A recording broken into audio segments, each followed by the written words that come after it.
কোরআন বাবানা মাকরু, মাকরু মানে পতিত, এত বেশি পতিত হয় মাকরুন জিদ্দা, সবচেয়ে বেশি পতিত হয়। জোরে বলুন সুবহানাল্লাহ। বুখারী শরীফের মধ্যে রয়েছে আল্লাহর নবী ইরশাদ করেছেন, যখন রমজান মাস আগমন করত জিবরাইল আমি নবীর দরবারে আগমন করতেন। সুবহানাল্লাহ। আল্লাহ ইরশাদ করেন, জিবরাইল আলাইহিস সালাম আগমন করার পরে আমি নবীর সামনে বসতেন, আমার সামনে সে কোরআন কারীম তিলাওয়াত করতেন। ফাকরাল কোরআনা, জিবরাইল কোরআন পড়তেন, ওয়া আনা আসমা, আমি কোরআনুল কারীম শ্রবণ করতাম। আবার আনা কারাতু, আমি পড়তাম, ওয়া হুয়া ইয়াসমা, জিবরাইল কারীম জিবরাইল আলাইহিস সালাম কোরআনুল কারীম শ্রবণ করতেন, আল্লাহর নবী পড়তেন, জিবরাইল শুনতেন। আবার জিবরাইল পড়তেন, নবীজি শুনতেন। তিলাওয়াত হচ্ছে, জিবরাইল আলাইহিস সালাম তিলাওয়াত করা শুরু করেছেন, আমার নবীজি তিলাওয়াত করা শুরু করেছেন। এই কোরআনুল কারীম যখন নাযিল হলো, আল্লাহ প্রিয় নবী হায়াতুন নবী যখন পরের দিন অথবা সাথে সাথে সাহাবায়ে কেরামের সামনে কোরআনুল কারীমের আয়াতগুলো বলতেন, কোরআনুল কারীমের আয়াতগুলো যখন তেলাওয়াত করতেন, আলহামদুলিল্লাহি রাব্বিল আলামিন, সুবহানাল্লাহ। তখন সাহাবায়ে কেরামরা মুখস্থ করে ফেলতেন, অনেকে লিখে রাখতেন কাগজে, কলা পাতায়, বিভিন্ন জায়গায় যার যার মতো করে হেফাজত করতেন, লিখে রাখতেন। অনেকে শ্রবণ করা মাত্র মুখস্থ করে ফেলতেন। বুখারী শরীফের মধ্যে রয়েছে এমন এমন সাহাবায়ে কেরাম ছিলেন যারা নবীজির জবানে মুবারকে এই আয়াতগুলো তেলাওয়াত করা শুনতেন, শোনা মাত্র তারা হেফজ করে ফেলতেন, আও আবিহি, তারা মুখস্থ করে ফেলতেন। সুবহানাল্লাহ। তিলাওয়াত শুরু হয়েছে, তখন কোরআনুল কারীম যখন নাযিল হচ্ছে, কোরআন কিরাত থেকে এই তিলাওয়াতটা শুরু হয়েছে। লৌহে মাহফুজ রক্ষিত, মাহফুজ হচ্ছে লৌহের মধ্যে, ওই লৌহ নামক তখতায় আল্লাহর কুদরতি ভাবে যখন লিখিত হচ্ছিল, তখনও লিখিত হয়েছে, তখনও পড়িত হয়েছে, নাযিল হওয়ার পরও পড়িত হয়েছে। নবীজি পড়েছেন, সাহাবায়ে কেরাম পড়েছেন, তাবিঈন পড়েছেন, তবে তাবিঈন পড়েছেন, আইম্মায়ে কেরাম পড়েছেন, উলামায়ে কেরাম পড়েছেন, তুলাবায়ে কেরাম পড়েছেন, মুসলমানরা পড়েছে, মুমিনরা পড়েছে, এখনো পড়া চলে, কিয়ামত পর্যন্ত কোরআনের তেলাওয়াত চলবে। জুড়ে বলুন সুবহানাল্লাহ। হাশরের ময়দানও বলেন, হাশরের ময়দানও চলবে, হাশরের ময়দানও কোরআনে কারীমের তেলাওয়াত চলবে, মুমিন জান্নাতীরা শুনবে। সুবহানাল্লাহ বলেন, মুমিন জান্নাতীরা শুনবে। এখন দেখেন গোটা বিশ্বে কোরআন যে হারে পড়া হয়, এই বাগে মদিনা হেফজখানায় রাত দিন ঘুমের 3 ঘন্টা সময় ছাড়া, ঘুমের 4 ঘন্টা 3 ঘন্টা 4 ঘন্টা ধরেন, এই সময়টুকু ছাড়া 10টা থেকে 3টা পর্যন্ত ধরেন, এই সময়টুকু ছাড়া বাকি পুরো টাইম তারা কি করে? কথা বলেন, আওয়াজ দেন। বাকি পুরো টাইম কোরআনটা তারা পড়ে, তেলাওয়াত করে, একবার পড়ে, বারবার পড়ে, শতবার পড়ে, হাজারবার পড়ে। আবার টিচার যিনি উস্তাদ, উনি সবক নিচ্ছেন, আবার একবার ভুল হলে বারবার পড়তে দেয়, ঠিক না বেটি? একবার ভুল হলে বারবার পড়তে দেয়। পিছনে পড়া হয়, সামনের পড়া হয়, সবকের পড়া হয়। এভাবে করে কোরআনে কারীমটা পড়তে পড়তে পুরো হেফজখানায় ঘুমের টাইম সারা লাগাতার কোরআনে কারীম পড়া হচ্ছে। শুধু বাগে মদিনায় নয়, গোটা বিশ্বে হাজার হাজার লক্ষ লক্ষ হিফজুল কোরআন মাদ্রাসা আছে। হিফজুল কোরআন মাদ্রাসা রয়েছে, সকল মাদ্রাসায় এই কোরআন কারীম পড়া হয়। সুবহানাল্লাহ। আমরা খেয়াল করি, কোরআনুন, এই কোরআন শব্দের যদি কারণুন শব্দের উৎপত্তি হয়, কারণুন মানে মেলানো, কারণুন মানে সিং, সিং চেনেন নি? সিং, বড় সিং আছে না? কারণুন মানে সিং। সিং কেন বলা হয়? ওই সিং যদি এবার দুই দিকে বের হয়ে যায়, দুটা সিংয়ের গোড়া মেলানো, দুটা সিংয়ের গোড়া মেলানো এভাবে করে বের হয়ে যায়, এই জন্য কর্ণর কিনে বলা হয়। যখন দুটা সিংয়ের গোড়া একটা মাথা দুইটা হলো, গোড়া একটা হয়, কর্ণের শব্দে জানা বলা হয়েছে। এই কোরআনে এক পারার সাথে আরেক পারার মিল আছে না নাই? এক পারার সাথে আরেক পারার মিল, এক সুরের সাথে সুরের মিল, এক আয়াতের সাথে আরেক আয়াতের মিল, এক আয়াতের তাফসীরের সাথে আরেক আয়াতের তাফসীরের মিল। এভাবে পুরো কোরআন আলহামদুলিল্লাহ থেকে শুরু করে বিসমিল্লাহ থেকে শুরু করে ওয়ান নাস পর্যন্ত পুরো কোরআন কারীম মিলিত রয়েছে। এজন্য কোরআন মানে মাকরুন, যেটা মিলিত, যেগুলো কোনো মিলন ছাড়া আল্লাহর দেওয়া নিয়ামত ছাড়া আমাকে শুনে জোরে বলুন সুবহানাল্লাহ। আরো জোরে বলেন। তাহলে কোরআনটা সবচেয়ে বেশি পড়া হয়, সবচেয়ে বেশি মিলন, এক রুকুর সাথে এক রুকু, এক আয়াতের সাথে এক আয়াত, এক আয়াত শেষ হবে আরেক আয়াত শুরু হবে, একটার সাথে আরেকটার সম্পর্ক আছে না নেই? কথা বলা জানা নেই। এই জন্য কোরআন মাকরুন থেকে কারবন থেকে হয়।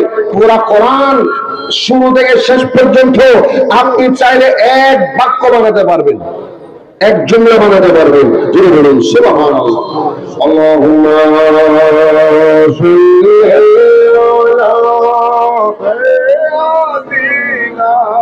মাওলানা মুহাম্মদ ওয়া আলা সাইয়্যিদিনা। কোরআনে কারীমকে নাযিল করেছেন কে? আল্লাহ। জোরে বলেন কে? এক নম্বর, কোরআনকে হুদান বলা হয়েছে, হেদায়েতকারী। কি কারী? হেদায়েতকারী বলা হয়েছে। লা রাইবা ফিহি হুদাল লিল, বলেন হুদাল লিল মুত্তাকিন। আল্লাহ বলেছেন এই কোরআন হচ্ছে হেদায়েতকারী। কি কারী? কোরআন কি কারী? হেদায়েতকারী। কোরআন হেদায়েত করবেন, কোরআন পথ প্রদর্শন করবেন, কোরআন মানুষকে গুমরাহি থেকে হেদায়েতের পথ দেখাবেন, কোরআন অমুসলিমকে মুসলমান বানাবে, জাহান্নামীকে জান্নাতি বানাবে, জাহান্নামীকে জান্নাত দিবে। এই কোরআন পথ ভ্রষ্ট মানুষকে হেদায়েতের আলো ভর্তিকে দিবে। এই জন্য কোরআনে বলা হয়েছে হুদাল লিন-নাস বলা হলো, আবার হুদাল লিল মুত্তাকিন বলা হলো। সুবহানাল্লাহ বলেন। আল্লাহ বলেছেন এই কোরআনে কারীম হুদাল লিন-নাস, तमाम मानव जान সবার জন্য হেদায়েত করেন, সবাইকে হেদায়েত করেন। এই কোরআনুল কারীমকে মানুষ সম্মান করে, তাজিম করে, সম্মানের সাথে তাজিমের সাথে এই কোরআনুল কারীম যখন মানুষ সম্মান করতে যায়, তাজিম করতে যায়, তার কলবের মধ্যে নূর পয়দা হয়ে যায়, তার অন্তরে নূর পয়দা হয়, তার অন্তরে নূর সৃষ্টি হয়। আবার যদি কোনো মুসলিম মানুষ, এমন প্রমাণ হয়েছে অনেক মুসলিম মানুষ কোরআনের কারণে হেদায়েত প্রাপ্ত হয়েছে, ঠিক কিনা? অনেক মুসলিম মানুষ কোরআনের কারণে হেদায়েত প্রাপ্ত হয়েছে। তিনি কোরআনুল কারীমকে পরীক্ষা নিরীক্ষা করেছেন, যাচাই বাছাই করেছেন, কিন্তু কোরআনে কোনো ভুল ত্রুটি ধরতে পারেনি, কোরআনে ভুল পাইনি। কোরআনকে সে পরীক্ষা নিরীক্ষা করলো, যাচাই বাছাই করলো। এক সময় খলিফা মামুন রশিদ ছিল, খলিফা মামুন রশিদ ছিল, তার দরবারে প্রতি মাসে, প্রতি বছরে মাসে ষান্মাসিক মাহফিল হতো।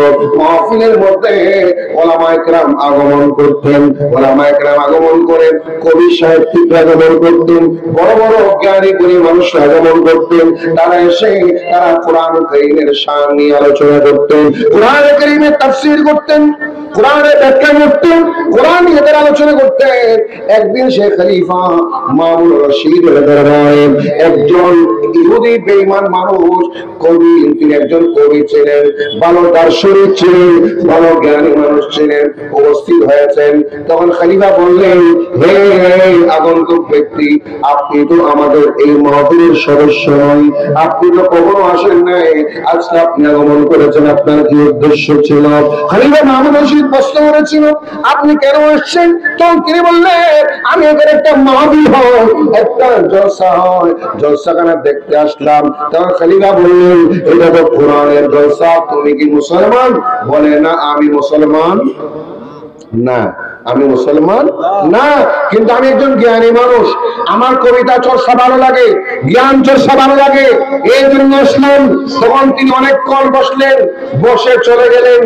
এই মাহফিলে বসে ওনার অন্তরে একটা ধাক্কা একটা ধাক্কা লেগেছে কি জানেন? এই মজলিসের মধ্যে এত মানুষ, কোন নড়াচড়া নাই, কোন হুল্লোড় নেই, চিৎকার নাই, আওয়াজ নেই, শব্দ নেই, আদবের সাথে, শ্রদ্ধার সাথে, তাজিমের সাথে বক্তা আলোচনা করে, শ্রোতারা শ্রবণ করে। সুবহানাল্লাহ।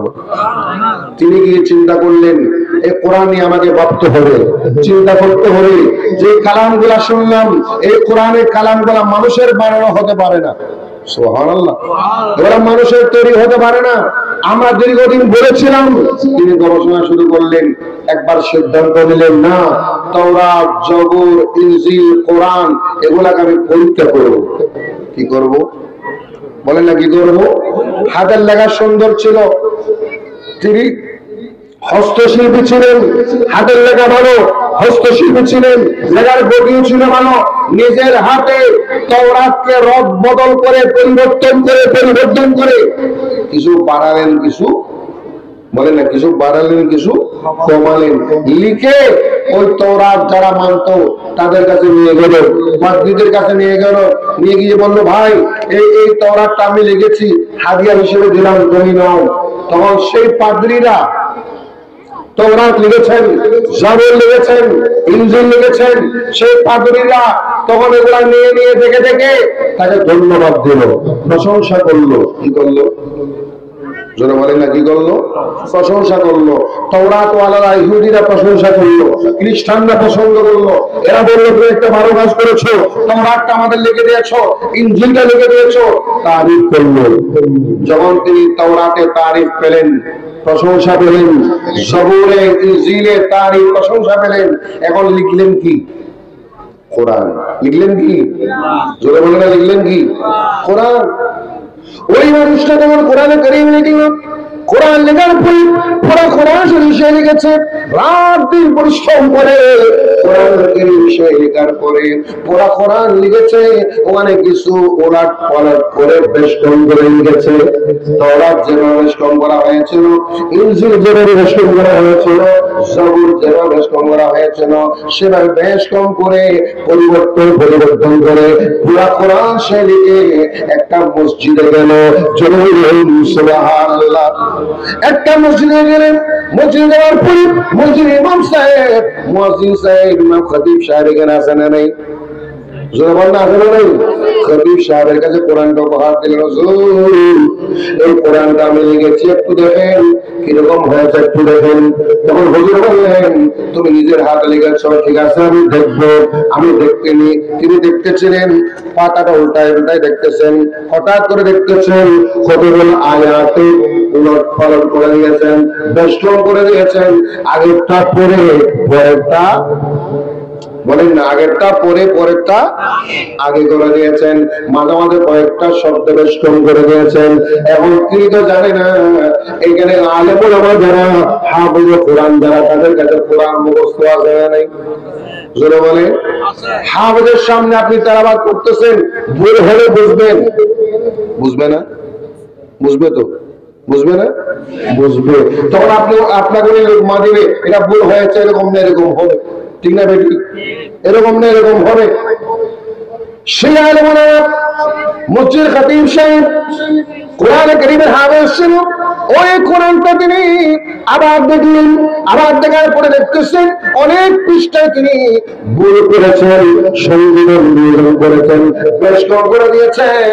এখন তিনি বললেন, হে পাদ্রী শোনো, শোনো, ও দার্শনিক শোনো, হে হস্তলিপি মাস্টার শোনো, তুমি যে কাজটা করেছো ভালো করে নেই, তুমি মিথ্যার জন্য কাজ করেছো, তুমি নিকৃষ্ট কাজ করেছো। হুজুর কি করলাম? তাওরাত ওয়ালারা আমারে ধন্যবাদ দিয়েছে, ইনজিল ওয়ালারা ধন্যবাদ দিয়েছে, জবুর ওয়ালারা ধন্যবাদ দিয়েছে, ইহুদিরা আমাকে ধন্যবাদ দিল, খ্রিস্টানরা ধন্যবাদ দিল। আপনি আমাকে কেন বললেন আমি নিকৃষ্ট কাজ করেছি? এত কষ্ট করলাম, এত পরিশ্রম করলাম, নিকৃষ্ট হবে কেন? নিকৃষ্ট বলে না, নিকৃষ্ট হবে কেন? তখন তিনি বলেন, না, ওইদিকে আসো, দেখা দিলেন এত পাড়ায় এত নম্বর আয়াতে এটা ভুল করেছো, এত পাড়ায় এত নম্বর আয়াতে এটা ভুল করেছো, অমুক সূরার এত নম্বর আয়াতে এটা ভুল করেছো। এক একটা ভুল যখন ধরিয়ে দিলেন তখন সেই মানুষটা চিন্তা করে গেলেন এত বড় একটা কোরআন, 30 পারা কোরআন কারীম জানি রদ বদল করলাম, 19-20 করলাম, বেষ্টন করলাম, আগেরটা পরে পরেরটাকে করলাম, অথচ তাওরাতের মধ্যে করেছিলাম, ইনজিলও করেছিলাম, জবুরও করেছিলাম, ওই তাওরাত জবুর ইনজিল তারা ভুল ধরতে বলেন না, ভুল ধরতে পারে নাই। আর কোরআন ওয়ালা আলেম, কোরআন ওয়ালা হাফেজ, ওই আলেম ওলামা ওই হাফেজের সামনে আমি যখন ভুলটা দিলাম তখন সেই কোরআনটা সে ভুলটা ধরতে পারলো। বোঝা গেল এই কোরআন হুবহু ১,৫০০ বছর আগে আল্লাহর পক্ষ থেকে যে কোরআন নাযিল হয়েছিল এখনো সেই কোরআন হেফাজত, বলেন এখনো সেই কোরআন হেফাজত। কারণ ওই কোরআনকে হেফাজতকারীকে জোরে বলেন কে? আল্লাহ নবী দিয়েছিলেন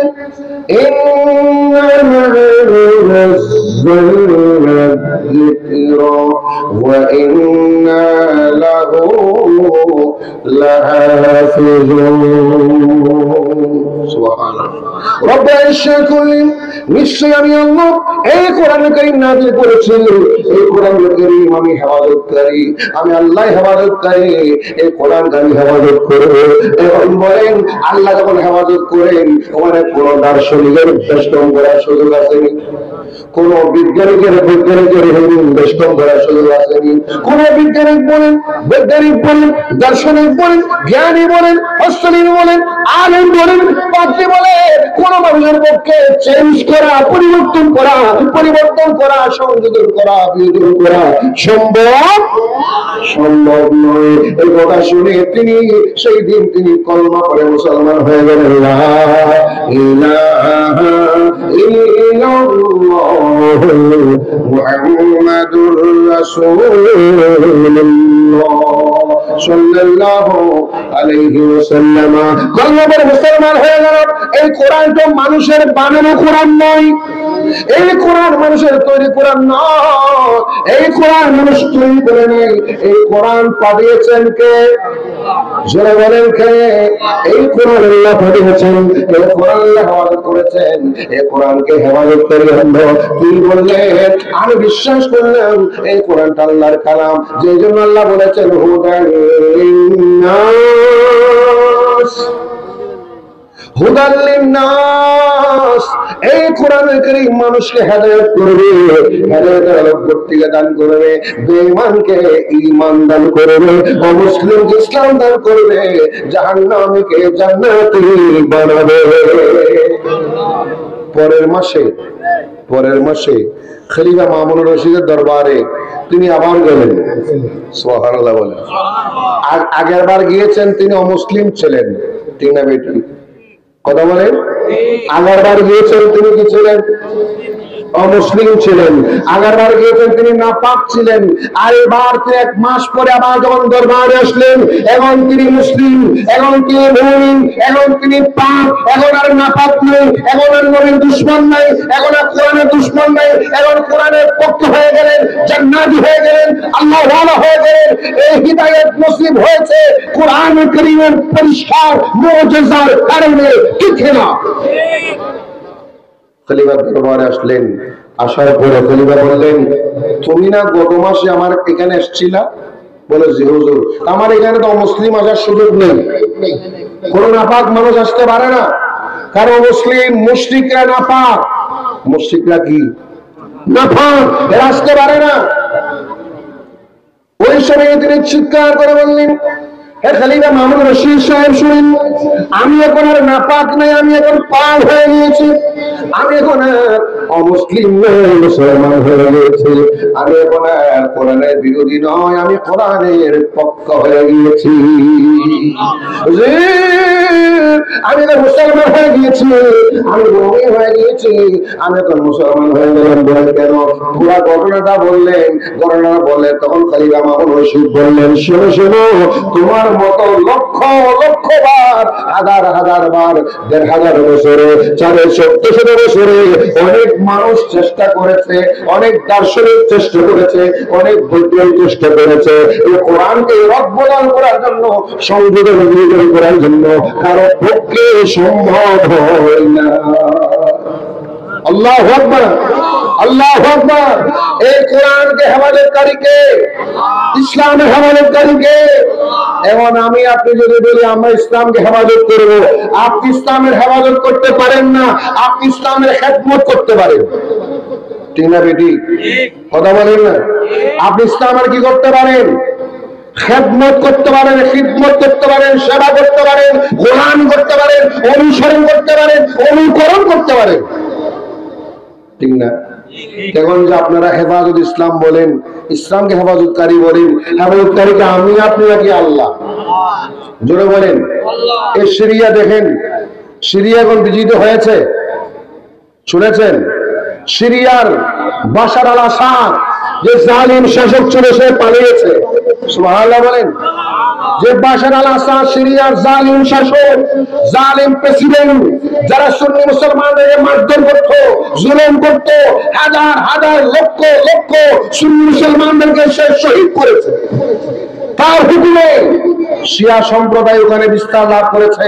শিয়াদের পাওয়ার ছিল, শিয়াদের পাওয়ার ছিল, খারজিদের পাওয়ার ছিল, সুন্নিরা তখন দুর্বল ছিল। আর এরা মার কেটে কেটে কেটে সুন্নিরা আজকে এসে 2024 সালে এসে আল্লাহ যে সুন্নি মুসলমানদেরকে এমন শক্তি দান করেছেন, শহীদ হতে হতে আজকে সে সিরিয়া বিজিত হয়েছে, যে লাভ করেছে এ পালিয়েছে। আল্লাহ কিন্তু জালিমকে বেশি দিন সুযোগ, কথা বলে বেশি দিন সুযোগ। এই ফিলিস্তিন, এই সিরিয়া মুসলমানদের মরকজ ছিল, মুসলমানদের কেন্দ্রবিন্দু ছিল। আমার নবীজি 7 বছর বয়সে সিরিয়া সফর করেছেন চাচা আবু তালিবের সাথে। জোরে বলুন সুবহান। ইসলামের ঐতিহ্য ওখানে আছে না নেই? জোরে বলেন। ইসলামের ঐতিহ্য রয়েছে, ইসলামের গৌরব উজ্জ্বল ইতিহাস। সিরিয়ার সাথে সম্পর্ক, জ্ঞান বিজ্ঞানের সম্পর্ক, রিসার্চের সম্পর্ক, গবেষণার সম্পর্ক, হাদিসের গবেষণার সম্পর্ক, ইলমের গবেষণার সম্পর্ক, ইলমের যাবতীয় মার্কজ ওখানে আছে, মানে ছিল। আর সে বাশার আল আসাদ তাদেরকে, মুসলমানদেরকে মারতে মারতে, সুন্নিদেরকে মারতে মারতে এক সময় সে অতি অহংকার হয়ে গেছে। আর আজকে সে সুন্নি মুসলমানদের ইমানি শক্তির সামনে সে পালাতে বাধ্য হয়েছে। আল্লাহ জয়দান করেছেন, আল্লাহ জয়দান করেছেন, শান্তি দান করেছেন। ওই সিরিয়াটা বিজিত হলো। আল্লাহ কবুল করুক, আমিন। আর বলে আমি আল্লাহুম্মা সাল্লি مولانا محمد وعلى سيدنا إمام البلد نبي কোথায় গেলে পাবো রে, দয়া করে দিবেন দেখা যখন যাব কবরে।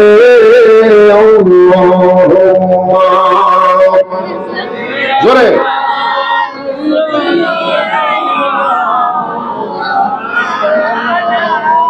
মুহাম্মদ ওয়ালা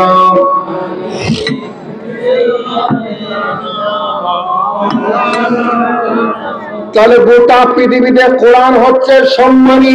কোরআনের মতো সম্মানে কোন গ্রন্থ, কোন কিতাব, কোন বই, কোন গবেষণা নাই। কেন জানেন? আল্লাহ নিজে বলেছেন লা রাইবা ফিহি। এই কোরআনুল কারীমে কোনো সন্দেহ, শুধু সন্দেহ না, লা রাইবা বলে তিনি প্রমাণ করেছেন সন্দেহের রেশ মাত্র নেই। সন্দেহের রেশ মাত্র নেই।